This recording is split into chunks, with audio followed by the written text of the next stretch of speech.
Happy Friday, everyone. It is our favorite time of the week. It is 2 p.m. Central, and it is time for Cub Chat Live. And you are probably thinking to yourself, this doesn't look like Aaron. This doesn't look like Gina. Who are these people on Cub Chat Live? Well, I'm Anthony Berger. I'm the National Director of Cub Scouting. And with me today is our incoming chair for the Cub Scouting Committee, Miss Audrey Oakes. Audrey, welcome to the show. Thanks. It's like we've done a takeover or something. This is wild stuff on a Friday. Well, and it's kind of it's going to be that kind of show too. It's going to be a little bit all over the place. We did this type of episode a couple weeks ago, and it was pretty much like any question type Friday. We had scoured social media. We looked at our inboxes, and a lot of the common questions that we were getting from Cub Scout leaders, we decided to just kind of put all into one episode, and we found that it just wasn't enough time, right? I mean, I remember that. Right. Yeah, I do remember that.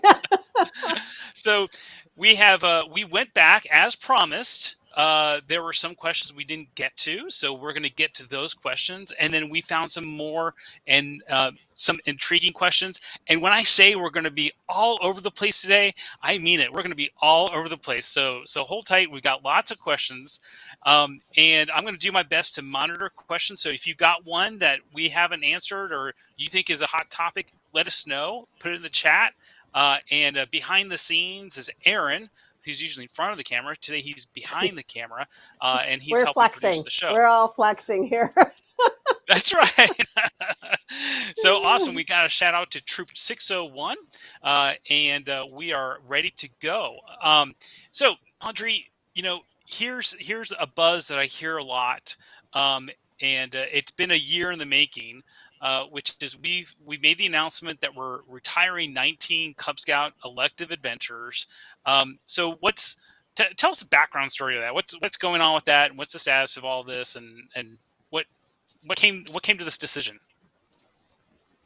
Well, on the National Cub Scout Committee, the National Cub Scout Subcommittee, we're trying to work with a culture of collaboration and active listening and just trying to do our best. So what we did is we worked with data is mostly what we work with is we look at the data and see what is performing, what does our audience want, what does our customers want.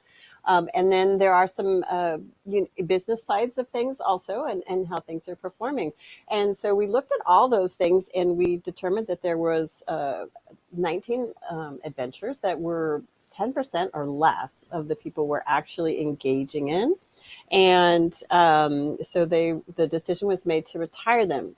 Our goal is to have a program where we're able to listen to our audience, what the needs are, so we can stay relevant and current with what our youth want, what our parents want, and how we can do the things that we're trying to do. Our aims of character development, physical fitness, leadership, all those good things, citizenship. We want to be able to do those things, and we want to be able to improve our program in a fast but proper way.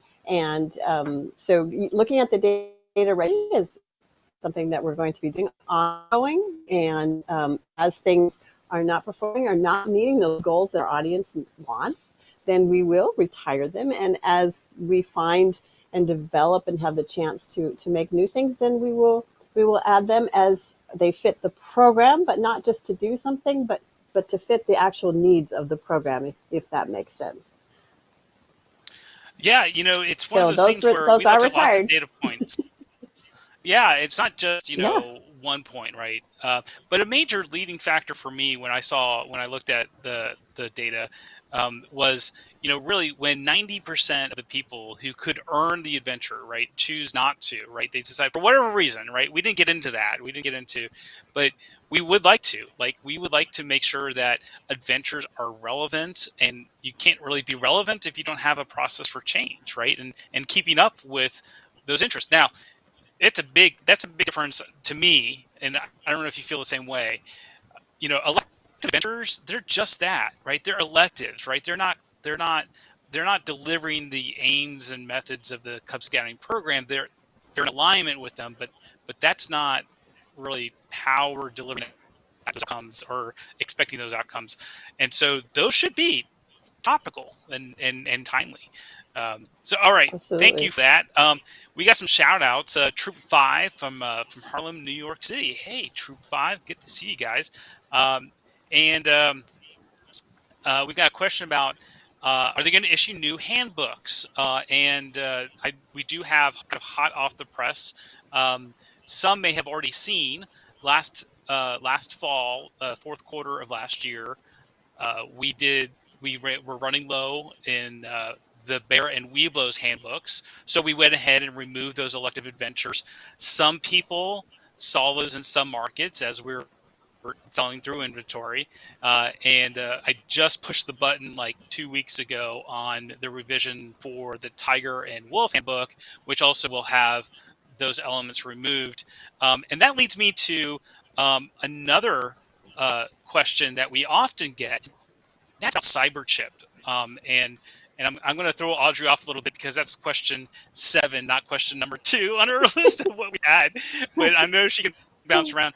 So I have a flex. This is all Flex Friday here. So just to finish the first one, I just want to steer you to. We did spend a lot more time on this topic. There's a previous Cub Chat live on March 18th of this year that goes a lot more into all of the details of the retiring adventures. They're not all in one grade level. There's, at the most 4, and Lions have none. And so all those details are there, and you would want to check that out for further information. But just to give you reassurance, they were looked at thoroughly. They were looked at analytically. Were pre-pandemic numbers. If you're worried, hey, nobody's been doing this, why did you take them away now? So the right, numbers yeah, that we hear that a were lot. done. So that's all great. So the same kind of thing happened with SnapChip, and they are no longer available to us from our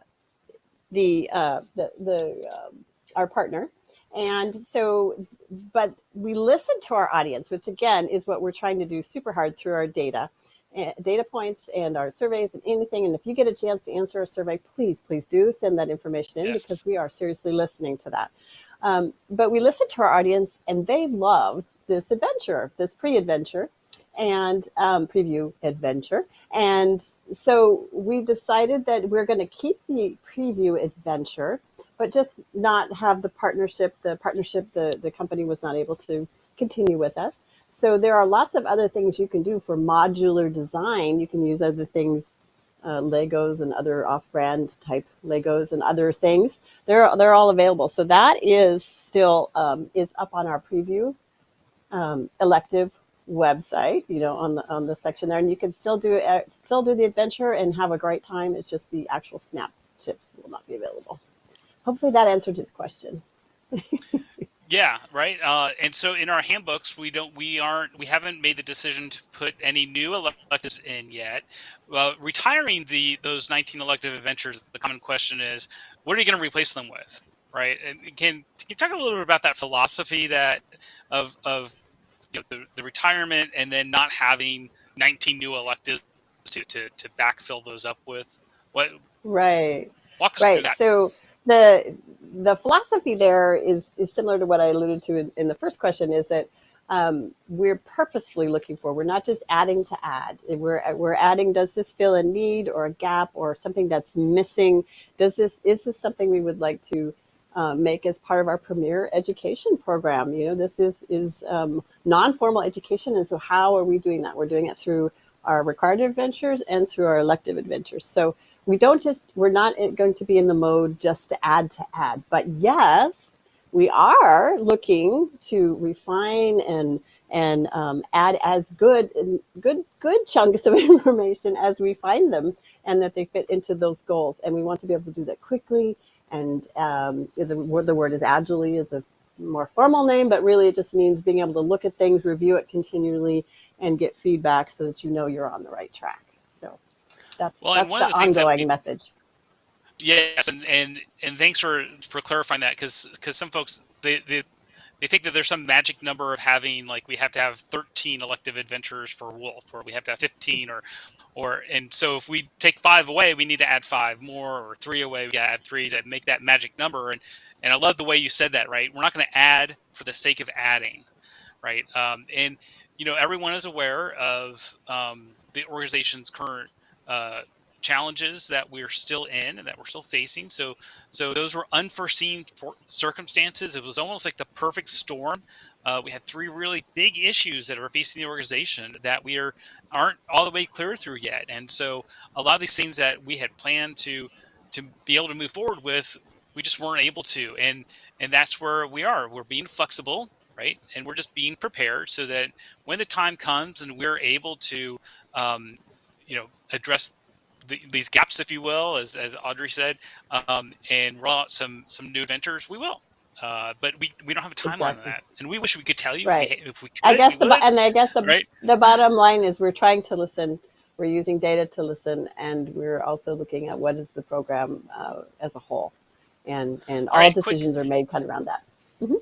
Quick shout out to Pack 38 and Troop 38 and England. Is it Elgin, Illinois? And we have Pack 1 from Lincoln, Nebraska. I wonder if that's like Pack 1, like that's like the 80-year-old extending unit. And we got another shout out, right, to Pack 84 in New Philadelphia, Ohio. That's interesting. I bet you if you live in New Philadelphia, Ohio, you have to explain that to lots of people who don't know what that is. And Pack 365 in Knightdale, North Carolina. Thank you for joining the show. If we're hitting a topic that you guys have talked about or had rumors about, and other people are part of that conversation, do us a quick favor in the chat box. Tag someone in your pack. So tag your leadership. That's a great thing about Facebook and this platform. It allows us to be able to. If you can't watch the show live, you can watch it later on, and you can tag your friends and share that information. It doesn't do any good for one person to watch this and then that's it, right? Really, the idea is for as many people to see this as possible. And then Pack 12 says they enjoy the Weeblos movie making adventure. They even posted their video in the comments. So great, thank you for doing that. That's awesome. And that is one of the retiring adventures. And we did, as we said before, we made this announcement last year so that it wasn't like dropped on anyone that, now all of a sudden we can't do an adventure that we planned for our program year. So I'm glad that people are enjoying those and are enjoying the last opportunity to do those. Yes, excellent. And the one other note is if you have a preview adventure that, like we were talking about the snap chips before the retiring adventures, then there is a form under the preview adventures that you can put in your information and ideas about what you'd like to see. Again, it is all reviewed and measured along whether it fits into the program criteria for our audience, our current audience, and is relevant and all those kinds of things. So, but that is available under the preview adventures. Yes, absolutely. We always talk about this feedback as a gift, right? But it's one of those things where we really do get as much feedback as we can before we make a decision, and we don't rely on one or two points of data or individuals that say, well, this is the way I think it is, and then that's the direction that we go. We really do look at the holistic approach as much as possible. So as we're talking about the handbooks, there's another edit that we made to the new handbooks, as not new handbooks, but the revision of the handbooks that don't have the that have the elective retired adventures removed, and that has to do with CyberChip. So, as you may know, CyberChip is a requirement for all of our ranks, with the exception of Lion, and that we have created the Protect Yourself rules. And we are in this time of transition, have said, hey, look, if you don't like CyberChip, you can do Protect Yourself rules, and that will count towards your rank. So, what's going on with CyberChip? What's the latest and greatest on CyberChip? Well, CyberChip is again is something that has been affected by the sponsor that is no longer sponsoring that. So we have moved fully to the Protect Yourself adventure, And it is something that you want to earn for each rank. And it is, I believe it is printed in the new handbooks. I'm checking my notes Yes. just to make sure. Yes, it Yes, is. yes. It is. That's what we. There we That's go. the edit, There's a right? That's the edit. there's a lot of moving details here. And so you would want to find that under the preview adventures also. That one does have a belt loop associated, so that is fantastic. And it's been produced by the Barbara Sinatra Foundation, which is a well respected foundation in the youth protection arena. And so we are very proud to be partnering with them on that. And so that's where you look for your new data there. And we're very proud of that partnership, and we talk as we're talking about feedback, and we're always we have an open-ended survey on the Protect Yourself Rules adventure, because we really did want to monitor that very closely, get feedback from parents and from leaders, and overwhelmingly, it's the latest number I saw. We have several thousand responses to that survey, and consistently we're above 80% of the parents saying that their child had a positive reaction to the videos and to the program, and the others are very neutral. We had a very small percentage that said that they had a negative reaction to it. So it is a great program. In fact, this is very timely. Yesterday on Facebook, on one of the Cub Scout volunteer run Facebook pages, someone had posted kind of their journey with the Protect Yourself Rules adventure, and said that, at first I was very anxious about this topic. I wasn't. It's a difficult conversation. It's not something we like to think about.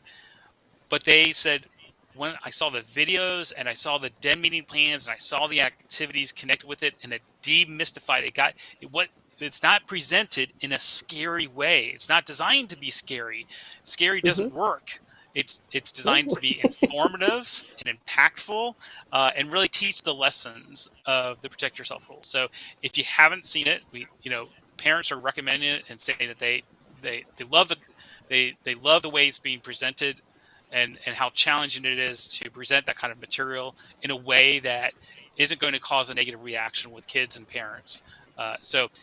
We're very proud of that, and proud of our partnership with the Barbara Sinatra Children's Foundation. All right. Yeah, and just in case you don't know what I mean by the website I'm referring to is scouting.org, and then each of the programs are listed. You just want to look for Cub Scouts, and you scroll down, and there is the preview adventures are all there, so it's easy to find. There are shortcuts to it, but that will get you there, and maybe you'll see some other things on the website. So scouting.org is what we have some other talking about. shout outs to give out. We've got Troop 626, both boy troop and girl troop, Scouts BSA, Yay. and Pack 626. So wow, I wonder if that's a big watch party.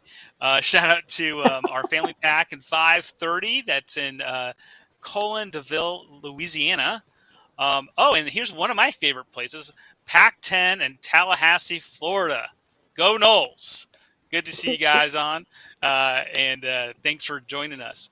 All right, our next topic, the next question. We're going to kind of jump off. We talked a lot about advancement, so we're going to go off advancement, and we're going to talk about. I thought this was an interesting, kind of out of the blue question, but it does happen a lot, and especially this time of year, which is, how do you keep your tent warm? How do you stay warm at night when you go on that first Cub family camp out, right? And this is your first time as a parent, and you're just like, I don't know about this. It's going to be 30 degrees or 20 degrees. Man, what do I do? How do I stay warm? So what are some tips that because I know you are an avid outdoors person, and this is in your wheelhouse. Yeah, I love this. So, hey, we're going into gear. So I'm from the Seattle area, and the Pacific Northwest we are avid outdoors people as soon as we can. And even when we don't let rain stop us. We're out there. So keeping warm is really important, but you can't heat the outdoors. And here we do wilderness camping, not for cubs, but for older ages. And so you need to keep you warm, not the outdoors warm. That's the bottom line. So I would find sleeping bags themselves are rated for temperatures, and you want to pay attention to that. Know what your lowest point is at night, and get a sleeping bag that will work for that. Like obviously, people in Florida or Texas potentially do not have the temperatures I have. It's still cold here, and it's 40 degrees at night. So uh, you're going to want to have a temperature ready for that. And I personally want it 10 to 20 degrees lower than the rating than what I'm actually going to be sleeping in. There's some tips are don't wear too many layers in there. You need the air insulation. If you have like so many layers on, then that's constricting actually and cross productive. Always for us in the Northwest, we always wear a hat, or if you have a mummy bag that goes over. If you like that feeling of that tied in around you, I personally don't. So I do wear a hat or a beanie because the most of your heat is lost through your head. So you want to, if you keep that warm, then it keeps your core warm, which is what your body is going to protect. So you want to keep that up. Personally, as a woman, women get colder at night. There's studies, we get colder at night. So I have a special sleeping bag and a special pad for women who has more insulation in the core area than, say, particularly men or probably children. The other thing is pad is your sleeping bag is rated to work with a insulated pad, and it's not going to be like just your air mattressy kind. It needs to be a closed cell pad so that it keeps that the barrier between the ground temperature and you. And I can get way too technical on this, but the idea No, I think is that the principle, though, right? It really helps you the idea is demystify keep you warm. why am I cold in my sleeping bag? Yes, I put all yes. these layers on. I'm wearing thermal underwear. I'm wearing jeans. I'm wearing a wool sweater, and I'm in Well, my first you sleeping shouldn't be bag, wearing jeans. Cotton is rotten. right? Don't do it. But anyway. Well, people don't know that, right? It's Okay, cotton's not a so good insulator. overarching principle is go to Baloo or Owls. The Baloo is the basic adult leader outdoor something, Orientation. and orientation. There we go. And that is a great overview for how to do camping and outdoor things, and then outdoor leader skills as they get older. There are definitely, as the Webelos move into a troop, you're going to get a lot more education on this. But those are some great places to go. We have REI in our world, and that is an outdoor store. They have excellent experts on this that can go in and help you. As does our National Scout Shop is also trained on this, and so they can help you Yes. find the equipment that you need. So there's some resources, some training, some resources, and just some general how-tos. Don't leave without your hat if you're in Right? cold That's, places. keep your head warm. And Keep your don't head warm. bundle up in your sleeping bag. The way your sleeping bag works is that it takes the radiant heat from your body and keeps it in the Mm-hmm. bag. So what you're doing is you're keeping that heat from getting into your bag and staying warm by adding layers onto your and clothing when you get in your bag. So that's a like it's counterintuitive. So if you're new to Right. camping and if you've never been Mm-hmm. camping before, that doesn't make sense that you would take off a lot of clothes to get into your sleeping bag to stay warm. It sounds very Right. counterintuitive, but your Right. You need sleeping bag is air designed that layers. way. Mm-hmm. Yes. All Exactly. right. So So a couple shout outs. We've got Pac 12 in Shanghai, and that might be our Far East Council. So I thanks, love guys. I that. have Yeah. no Welcome. idea what Welcome. time or day it is there right now, but thanks for watching. Welcome. And it's also from Pac 5 in Corpus Christi, right here in Texas. And then we've got a great comment from someone. Um, about the protect yourself rules. We've got kind of a testimony here, and Marlo says that they're spreading the joy that not only Cub Chat Live, but their new packs and that are starting back up after COVID. That the parents and den leaders are hot on the protect yourself rules. Like I'm assuming that's a good thing, right? That they're Yeah. really spreading that word, and Effective. Good. Excellent. yeah, that's what we want. Um, and what's the difference between protect yourself rules and the YPT experiences in the pamphlet in the beginning of the handbook? That's a great question, and we get that a lot because one of the requirements for Bobcat or your rank is to go through the exercises that are in the handbook that's called How to Protect Your Child from Child Abuse, or Your Children from Child Abuse, a parent's guide. And there are steps that are from subject matter experts, and then exercises that you should do with your child, discussion topics, just to have that conversation and open the line of communication. That's so important with preventing abuse, that your child feels free to be able to talk to you about these subjects without having a fear of it.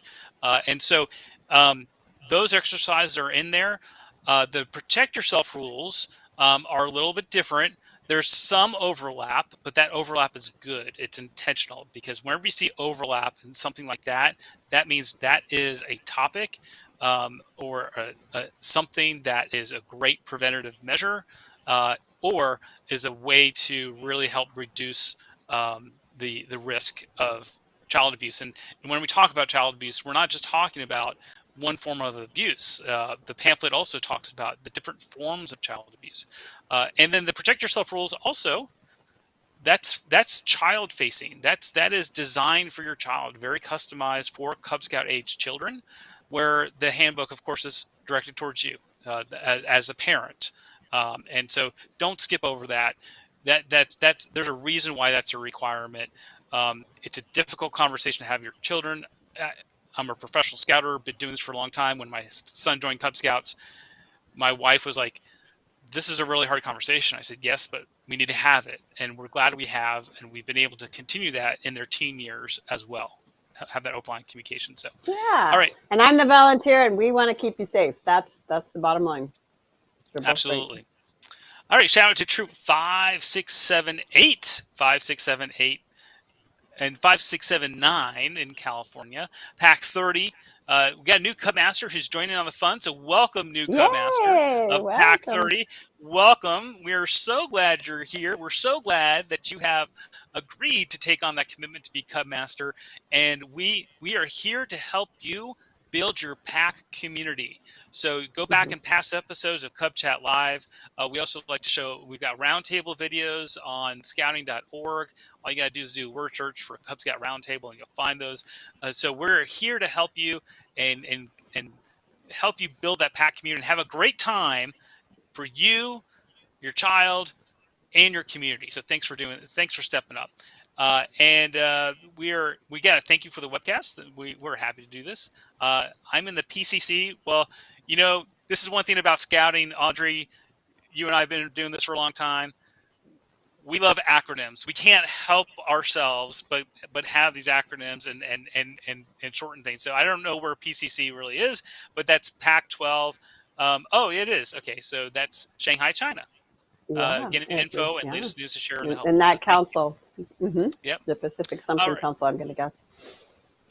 All right, so let's talk about, now we're really going to go all over the map, right? Let's talk about involvement in other youth organizations, right? Or, there's if you're a Cub Scout, that's all I want you to do. All I want you to be is a Cub Scout. Don't do anything else. Just be a Cub Scout. Is that really is that the kind of messaging we want to give to people? Well, that is the concern, that den leaders are like, if people aren't going to show up to their meetings, and they've put a lot of volunteer work into this, and that is understandable. They get the most benefit, because we're trying to build character and citizenship and all those fantastic things. So you need people to be there. But really, the data has shown, there's Tufts University did a study that those who participate in both scouting and sports actually had highest level of character development, which as a parent, that's something I was very, very interested in when they were, well, now they're adults, and I still hope they have good character, but to develop that in there, it takes some work and some thoughtfulness. And scouting was one of the avenues we chose to build that character and citizenship. And so doing it with sports is actually maximizes that.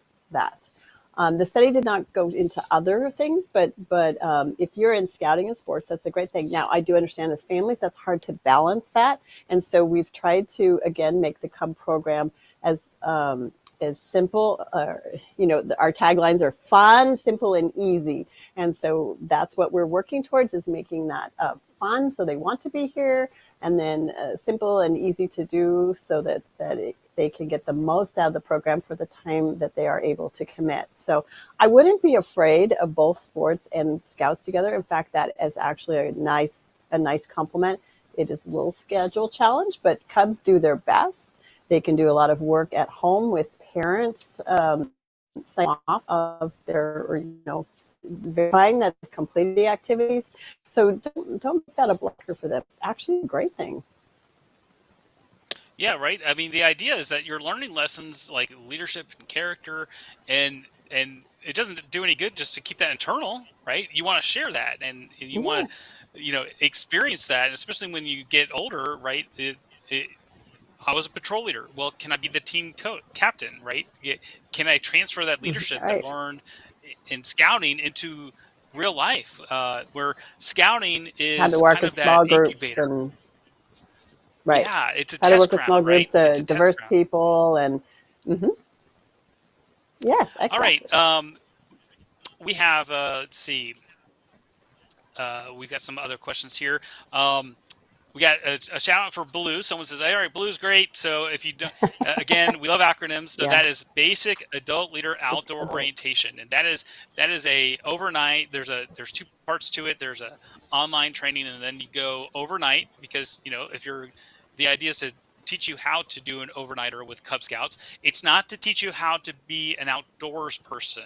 It's teaching you how to be an outdoor person with Cub Scouts. So if you are already an amateur outdoors person and you think, oh, I don't need that, well, go to it anyway, because part of that curriculum is to teach you how to take the Cub Scouting program and deliver it in the outdoors in a camping environment, right? That's different than teaching you how to just pitch a tent or cook food over a fire. So if you already know those things, you still need to go to Blue. All right. Another question that we have, I probably do a quick answer to this one. Stephen asks if National is going to have new rank T-shirts available. National Supply, oftentimes I walk into my local Scout shop here just down the road, and oftentimes I love seeing all the different types of T-shirts that they have available in print. They change that out all the time, so I don't know when the next scheduled run of T-shirts is going to be, but you can just stay tuned on that, and chances are they do a pretty good job of keeping those updated. All right, let's go to another. We're kind of running a little short on time, and I'm going to hit. We got two more that we're going to talk about that have come up often. And one is very important, has to do with safety, as we've been talking about safety, is food allergies, right? Right. How do we handle food allergies, either with a Cub Scout, or keep in mind, adults have food allergies too. How do we Right. balance that in our program? Well, the first thing you would do is not to just ignore it, but to have a conversation with the parents, and the PAC community, raise awareness that there is one, and to talk to the parents on how to best handle it, because that is going to be individual based on how severe it is, how minor it is, if it's life threatening. That's a whole nother level. And so I would definitely have the conversation with the parents on how to handle that, because some things they could self-regulate. A lot of dairy intolerances are minor; they're not as severe, and that the Right. youth can manage that. But if you're talking some sort of anaphylactic nut allergy that's life-threatening, then everybody needs to be aware, and there needs to probably be protocols and things like that. So start that conversation. Don't be afraid of it. It is something, yes, we're absolutely doing all the way, through all of scouting and most of life, and it should be something they're already familiar with in their schools, also. So, Yes. yeah, I would just definitely set that up, and then work from that point. Well, and this is a good time to also mention the annual health and medical record. Right. We just launched on scouting.org a roundtable video on this. It's called um, Physically Fit and Ready for Fun. And it talks a lot about the detail about the annual health and medical record, the importance of that, and that's how you find out if someone has a food allergy. If they don't tell you right away, usually, as Audrey was saying, if it's life threatening, they're going to tell you. But you don't want to run that risk. And having that on that form is one way to be proactive and making sure people who need to know that someone in your group has a food allergy does. All right. These next So two, I think. let Yep. me just pop in there. So we keep referring to resources that people may not already know where they are. So there are short snippet videos that support the Leaders Roundtable that are short training or inspirational type videos. They're roughly 7 to 15 minutes. They say leader, but don't be afraid. Anybody can watch them if you just want to watch them. And all you would do is Google their Cubs Roundtable. The actual website is scouting.org/commissioners roundtable, blah, blah, blah. Blah, But blah, blah, just blah, blah. Google Cubs roundtable videos and you'll get a list. And there's current ones and past ones. And if there's lots of topics there, and we encourage you to go look at those topics just to see what's out there. And if you thank you for explaining that. Sometimes we forget. Not everyone knows everything that we're talking about. And if you are a district volunteer or a commissioner, and those roundtable videos are as a resource to share and distribute to everyone. Right. Those are Again, hopefully you already know, but the leaders may not. Easy to tag, right? Easy to tag, easy to Mm-hmm. share. The format is open that way for a reason. And the month that they're posted is not the only month that you can show the video. So you'll see that's just for us to know how old that video is so that we can make sure that the content is fresh and relevant. And if it doesn't, then we take it down. So, all right. So we are getting into crossover season and awards and banquets, and we've passed Blue and Gold, we've passed Pinewood Derby, I think, for the most part. But what kind of advice do we give, or would you give to folks that are planning, organizing? It may have been too late for this year for your Pinewood Derby, right? You've already done it, and now we're thinking about next year. Now we're thinking about next year's Blue and Gold, and all those types of things. What kind of advice do you have for folks that are looking at planning those things and how to get those things organized? Well, first off is that this is a topic that comes up a lot. Obviously, this is why we're answering it here. And we have done actual Cub Chat lives previously on these exact topics on the Blue and Gold and how to plan a fun Pinewood Derby. And those are located on the Scouting. Oh, there it is right there. Perfect. Cub Chat Live. Yes, you can look that up and you can see the archived. It's on my screen now. On the archived episodes. One was January 14th of this year for the planning your simple and easy pack activities. And 12/10/21 was the Pinewood Derby. And we did another one. There's even roundtable commissioner videos. We just talked about those, where to find those. Just Google roundtable Cubs videos and that will come up. But a general idea is that if it's centered around a theme, that helps you to plan easier. I mean, that's kind of like an overriding concept. So your Pinewood Derby obviously is the theme is the Pinewood Derby, but maybe another pack event. It's Star Wars. We just had Star Wars, right? We just had May the 4th be with you, Right. and so maybe your theme for your pack activity is Star Wars. I saw some Blue and Golds on that, and we love to get that feedback back from you on what worked and what was fabulous and those kind of things. So on the Blue and Gold Cub Chat we took pictures that you had that you submitted and all those fantastic ideas. And I believe there was a Star Wars theme in that. So those are great resources. Some of the Facebook groups are out there that show that regularly. People will post what worked for them. So there's definitely some resources out there for you to look at.